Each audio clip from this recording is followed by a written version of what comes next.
आपने बहुत बिहार अच्छा चुनाव कहा। के पहले 8 साल तक ये इंतजार क्यों करवाया? अब आपने बड़ी अच्छी बात की। जो लोग चुनाव से जोड़ते हैं तो ये बताइए जीएसटी आया कब था?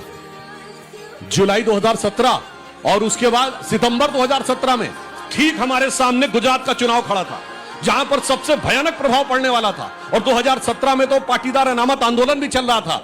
मोदी जी ये सोच के निर्णय नहीं लेते कि चुनावी हार जीत के तराजू पे नहीं तौलते हैं, राष्ट्र के हित के ऊपर तौल कर करने का प्रयास करते हैं। रोटी, कपड़ा और मकान तीनों में राहत दी है। रोटी वाली चीज पे तो 0% जीएसटी है। 2500 रुपए तक का जो अगर कोई कपड़ा लेंगे तो वो 5% है। और आप समझिए उन्हीं कपड़ों को छोड़ के बाकी सब जो मिडिल क्लास और लोअर मिडिल क्लास देगा वो 2500 रुपए से कम का ही कपड़ा होगा।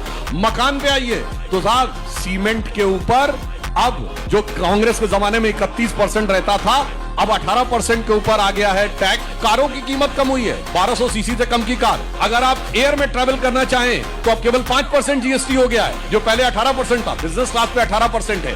और टैक्स बढ़ाया किस पे है? लग्जरी कार पे, हीरे जवाहरात पे, सिगार पे, सिगरेट पे। यानी क्या महंगा किया? लग्जरी गुड्स महंगे किए और रोटी, कपड़ा, मकान सहज कर दिया। राम राज्य के लिए कहा है, उसकी आर्थिक व्यवस्था के लिए रामचरितमानस में मणि माणिक महंगे किए, सहजे तृण जल नाज, तुलसी सोई जानिए राम गरीब नवाज।